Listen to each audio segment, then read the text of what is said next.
Hello, dear viewer. I'm very happy to see you. If you're here for the first time, don't forget to subscribe and share the video. It means a lot to me. Please comment below which city or country you're watching from. Shall we begin?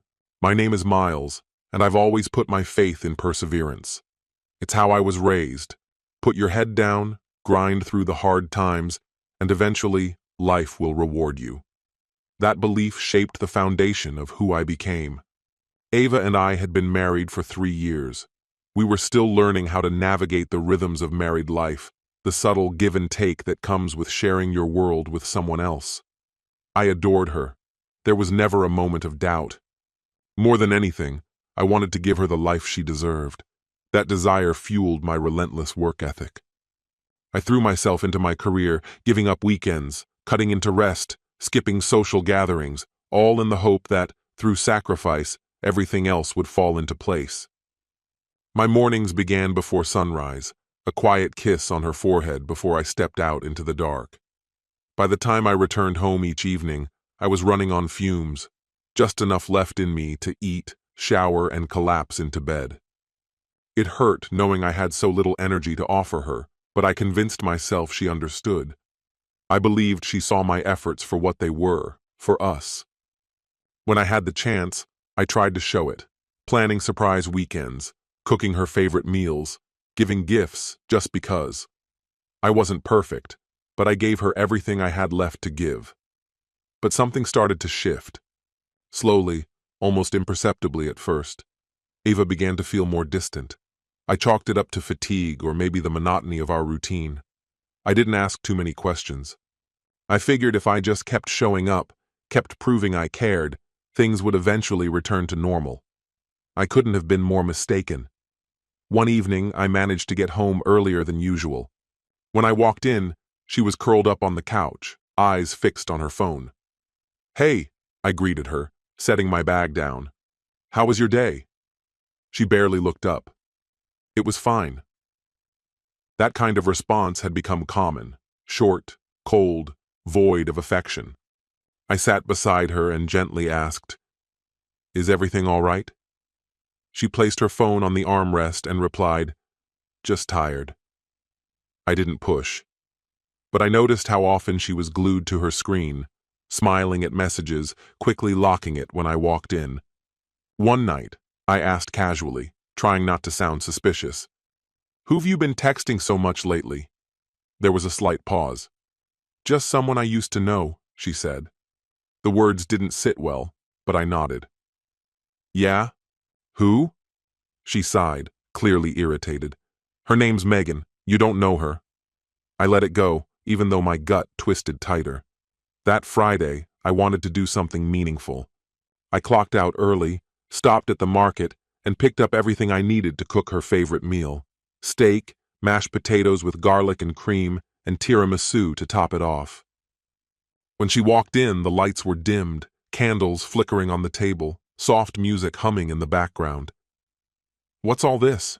she asked, one eyebrow raised. "Just wanted to do something special," I said, pulling out her chair. "For us." She gave a genuine smile for the first time in weeks. "That's really sweet, Miles. You didn't have to go through all this." "I wanted to," I said. "You deserve it." Dinner started out like a scene from the past. We talked, we laughed. For a fleeting moment, it felt like we were rediscovering each other. But by her third glass of wine, the mood began to shift. By the fourth, something had cracked open. "You really are a good man, Miles," she said, slowly swirling the wine in her glass. I smiled faintly. "I try to be." "That's why I married you," she continued. "You're stable. You're reliable."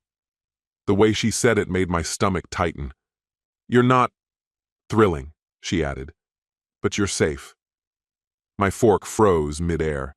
I placed it down carefully. "What are you saying, Ava?" She paused for a long moment, then let out a long breath. "I don't know anymore. Lately, I feel like there's something missing." "Missing what?" She looked at me with tear-glazed eyes. "That spark, the connection. I don't feel drawn to you like I used to." I leaned back in my chair, the weight of her words sinking in like stones. "What are you trying to say?" "I've met someone," she said abruptly. My world stopped. I stared at her, completely stunned. "What?" "I didn't plan it," she said quickly. "It just happened. I didn't know how to bring it up." She explained that she'd run into him at a friend's gathering. He was the opposite of me, unpredictable, bold, alive. "It wasn't supposed to happen," she added, eyes cast downward. "How long?" I asked, my voice hollow. She hesitated. "A few months." "A few months?" I repeated, each syllable bitter. "So, while I've been killing myself trying to build something for us, you've been—" I stopped myself, the words choking me. "I didn't mean to hurt you," she whispered, tears beginning to fall. "I never wanted to betray you. I felt empty, and he made me feel something again." I stood, my chair scraping loudly across the floor. "Feel alive?" My voice trembled with anger. "Do you have any idea what I've been doing? Every late night, every weekend I gave up, everything was for you, for this life we dreamed of. And this is how you repay me?" She collapsed into sobs, her face in her hands. "I hate what I've done, Miles. I hate myself for it. I felt like I was drowning and he pulled me to the surface." I couldn't speak. I just stood there, staring at the person I thought I knew, as the life I'd fought to build crumbled beneath me. She sat in silence, her face hidden in her palms, quiet sobs causing her shoulders to tremble. For a moment, I wanted to scream, wanted to let out every ounce of the pain and rage that had been festering inside me. But instead, I turned away and walked out of the dining room, leaving her alone with her wine and her sorrow. That night, I slept on the couch. Not because she pushed me away, because I couldn't stand to be close to her. I lay there, staring at the ceiling, my mind flipping through the reel of our life together, the joy, the failures, and now this devastation. By the time the first sliver of morning light crept across the floor, I had made my choice. I got up without a word and walked into the bedroom. She was still sleeping, wrapped tightly in the covers, as if the world hadn't come undone. I stood there for a long second, watching her.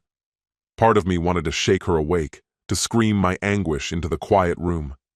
But I knew it wouldn't change anything. Instead, I walked to the closet and pulled out a suitcase. I packed lightly, a few clothes, my work laptop, and the things I couldn't bear to leave behind. I was nearly finished zipping the bag when her groggy voice cut through the stillness. "Miles?" she said, her voice raw with sleep. "What are you doing?" I turned around slowly, my expression blank. "I'm leaving." Her eyes went wide and she scrambled to sit up. "Wait, what? Why?" I didn't blink. "Why?" I echoed, my voice cold. "You cheated on me, Ava. And you want to know why I'm walking away?" She froze in place, stunned. "Can we just talk about it?" she whispered. I shook my head. My tone was even, emotionless. "There's nothing left to talk about. You made your choice. Now I'm making mine." Tears welled up in her eyes. "Miles, please. I know I messed up. But we can fix this. I want to fix it." I laughed, a bitter, joyless sound. "You want to fix this? Now? After what you did?" "You've always been enough," she murmured, stepping closer. "I don't even know why it happened, but I love you." "Love?" I repeated, my voice rising with disbelief. "You think this is love? Lying to me? Going behind my back? That's not love, Ava. That's selfishness." She tried to take my arm, but I pulled away. "Please, Miles," she cried, her voice cracking. "I'm sorry. I'll do anything. Therapy, counseling, whatever it takes. Just don't go." For a brief moment, I wanted to believe her. I wanted to believe that she regretted it, that we could somehow recover. But then I remembered how she looked when she first admitted the truth. Cold, distant, as if it wasn't even her fault. No, I said, firm and final, lifting the suitcase. I can't do this anymore. Something broke between us, and I don't think it can be fixed. She was crying openly now, but I forced myself to feel nothing. I had to stay numb, because if I gave in to my feelings, I might not leave, and I couldn't allow that. I walked past her without saying another word. She followed me into the living room, barefoot and frantic. "Miles, wait!" she begged, grabbing my arm. I turned around one last time. "I loved you," I said quietly. "I gave everything I had. And it still wasn't enough." She opened her mouth, but no words came out. I shook my head and walked away without looking back. As I slid behind the wheel and started the engine, a storm of emotion crashed through me: anger, sorrow, and a strange sense of release. My hands trembled on the steering wheel, but I didn't stop. I couldn't stop. As I drove away from that house, I realized the version of me who would have fought to save our marriage no longer existed. Ava had erased him the moment she betrayed me. That day, I didn't just leave a home, I walked away from the entire relationship. The decision was final, irreversible. The weeks that followed blurred into a painful, necessary process of unraveling the life we had built. The first step I took was hiring a lawyer. I wanted everything to be done cleanly.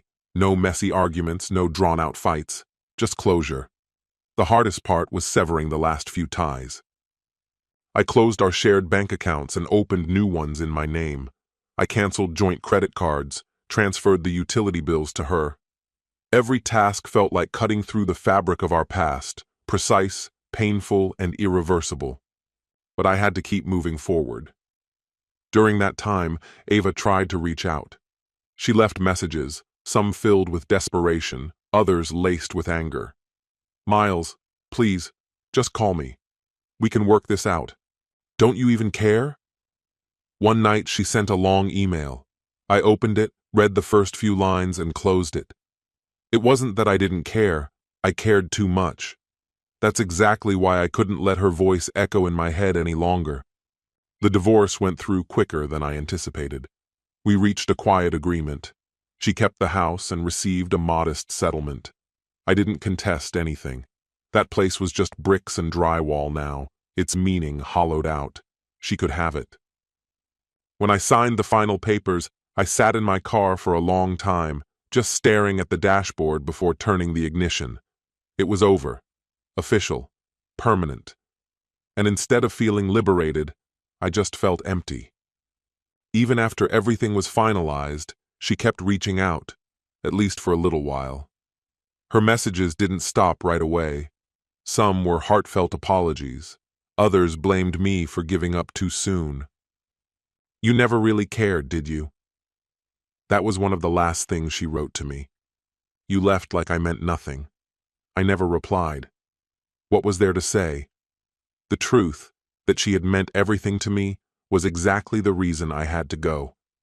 In time, the messages stopped altogether. Later I heard she'd moved on, with the same man she'd been secretly involved with during our relationship. Those first few months were brutal. I found myself living alone in a cramped apartment downtown, a far cry from the place we once called home. The silence inside those walls was sharp, almost physical. I buried myself in work, piling on tasks and racing toward every deadline just to drown out the emptiness. But some nights, the quiet would close in like a vice. Nearly a year after we ended, mutual friends mentioned Ava wasn't doing well.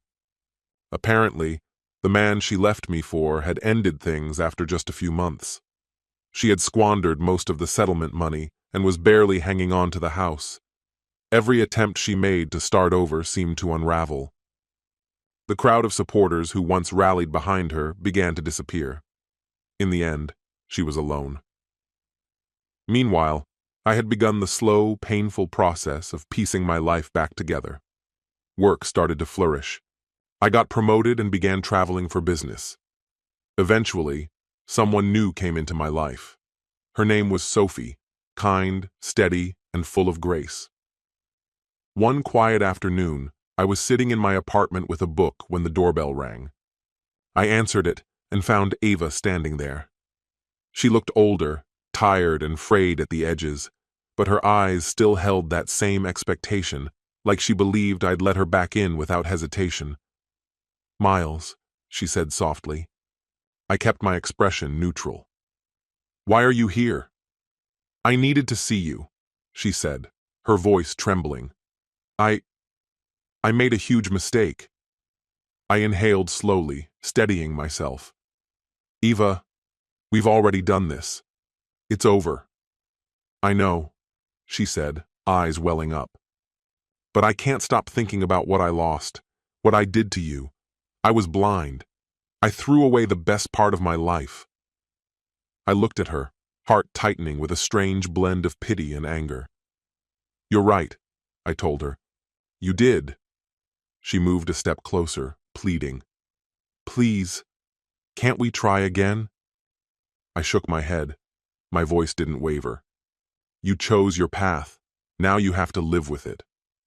She broke down in tears right there in the hallway, but I didn't ask her in. "I hope you find what you're looking for," I said gently, then closed the door. As I returned to my chair, an unfamiliar peace settled over me. For the first time in ages, I realized I hadn't needed her apology to move on. I'd already done that on my own. Sometimes the strongest choice you can make is to walk away. And sometimes the deepest love you can show yourself is knowing when to let go. This story has come to an end. What's your opinion? Share it in the comments, my friend. And if you like this story, check out other exciting videos on my channel. I'll say goodbye until the next video. See you.